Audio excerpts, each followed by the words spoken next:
जय हिंद दोस्तों, कैसे हैं आप सब लोग। आशा करता हूँ सारी आज बात करेंगे यूपी पुलिस के बारे में कि मेरा फर्स्ट टाइम एग्जाम कैसे हुआ। मेरा फर्स्ट टाइम में निकला या सेकंड टाइम में निकला।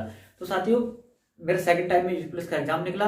तो पहली बार जब मैंने एग्जाम दिया तो मेरी उसमें क्या क्या कमी रही उनके बारे में जानेंगे। और आपको भी देखो, जो कमी रही है अब आप पहले ही जान जाएंगे तो आपको वो कमी नहीं करनी है, ठीक है।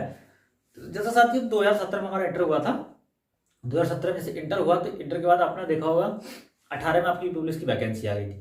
जब तक गुजरते हैं स्टार्टिंग में ज़्यादा नॉलेज होती नहीं है, तो हम क्या था बेसिक बेसिक से पढ़ते जा रहे थे भाई। आपके 18-19 जून को एग्जाम 18 हुआ। के तो मिले, तो उस समय हमें एग्जाम के लिए ज़्यादा टाइम मिला नहीं था।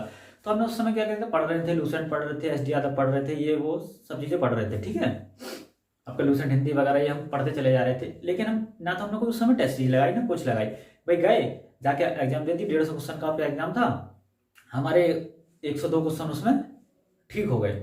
102 क्वेश्चन ठीक होने के बाद अब जब हम एग्जाम हॉल से बाहर निकले तो हमको तो लगा यार बहुत इजी एग्जाम आया यार।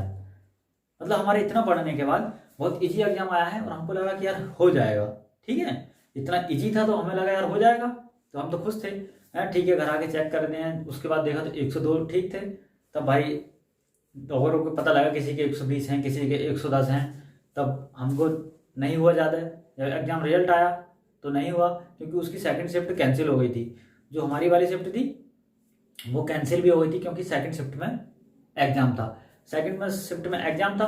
फिर जब अक्टूबर में हुआ था इसका एग्जाम, 27 अक्टूबर को शायद हुआ था, 27-28 अक्टूबर को इसका एग्जाम होता है। उसके बाद हमारे इसमें कितने क्वेश्चन ठीक हुए थे, इसमें फिर हमारे 100 क्वेश्चन फिर ठीक हुए थे। तो हमारा फिर इसमें नहीं हुआ। इसलिए नहीं हुआ क्योंकि जो नॉर्मलाइजेशन प्रक्रिया थी वो फर्स्ट शिफ्ट वालों को 30-40 नंबर का नॉर्मलाइजेशन मिला था और हमें उसमें कुछ नहीं मिला, इसलिए नहीं हुआ, ठीक है। तो उस समय हमारी ज़्यादा खास इतनी अच्छी तैयारी भी नहीं थी, जो हम कहते हैं जिस तरीके से, क्योंकि हम बारीकियों से हर चीज़ को नहीं जानते थे। कि जैसे अव्यय हैं तो हम जानते हैं अव्यय 4 प्रकार के होते हैं, हमने वो पढ़ रखा है। लेकिन किस किस प्रकार के होते हैं, ठीक है, ये हमें नहीं पता था। वाच्य कितने प्रकार के हैं, 3 प्रकार के। कृत, क्रम, भाव, इनमें अर्थ कैसे निकलते हैं। भाव वाचक होगा तो भाव होगा, कर्म की प्रधानता होगी तो कर्म वाच्य होगा। इस तरीके से हमें ज़्यादा बेसिक उनके बारे में नहीं पता था, जानते थे। इसी वजह से ज़्यादा ओवर हाई स्कोर नहीं हो पाया और इस वजह से वो एग्जाम में नहीं हुआ। हो जाता क्योंकि नॉर्मलाइजेशन और को ज़्यादा मिला था, हमें नहीं मिला, तो इसलिए हमारा काफ़ी कम रहा स्कोर। ये भी एक वजह रही थी। अब साथ ही जैसे इसके बाद अक्टूबर में आपकी सेकंड भर्ती आ जाती है। 2018 अक्टूबर में आपकी सेकंड भर्ती आ जाती है और उसके लिए हमने जी जान से हमने सोचा था यार इसमें इतने थे तो इसमें तो 100% हो ही जाएगा। तो जो हमारी कमियां थी हमने उनको बारीकी से पहचानना स्टार्ट किया। भाई उन कमियों पे काम करना स्टार्ट किया। ना ही उस पहले एग्जाम में कोई नोट्स बनाया था, ना ही कुछ नोट किया था, कुछ नहीं। जब दोबारा हम प्रिपरेशन स्टार्ट हमने की तो हम मैन महत्वपूर्ण वैल्यू जो हमको लगता था कि यार इसको नोट करना चाहिए, हम उसको लिख लेते थे। उसको हमने लिखना स्टार्ट कर दिया। तो उसका ये बेनिफिट हमें रहा कि मान लीजिए हमने डाइस पढ़ा, डाइस की कुछ चीज़ें ऐसी हम भूल जाते हैं, ठीक है। भाई कैसे कैसे होना है, कई प्रकार के डाइस हैं तो हम उनको नोट करते गए। लास्ट टाइम में एग्जाम के 8 दिन पहले हमने क्या जो पीछे से बनाए थे, जो हमको लगता था यार हम वो भूल गए हैं, उनको हमने रिवाइज करना स्टार्ट किया। तो काफ़ी अच्छा रेस्पॉन्स रहा।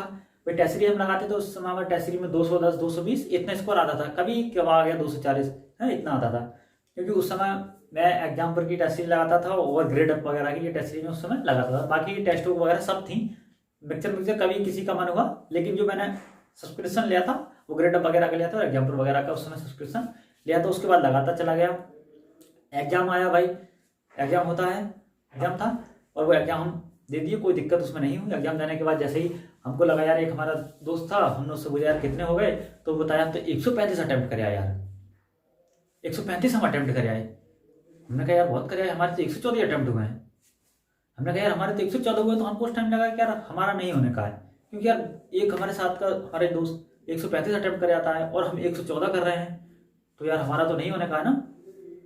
लेकिन जब एक्यूरेसी का यही फायदा होता है, जब क्वेश्चन काट पीट के छांटे गए तो हमारे उसके बाद भी 100 प्लस निकले और उसके भी 100 प्लस, यानी कि हमारे बराबरी, हमसे कम ही रहे उसके नंबर, हमसे कम रहे नंबर, ठीक है। हमसे नंबर कम रहे, काफ़ी नंबर कम रहे, ज़्यादा नहीं, लेकिन सिलेक्शन हुआ लेकिन नंबर कम रहे काफ़ी।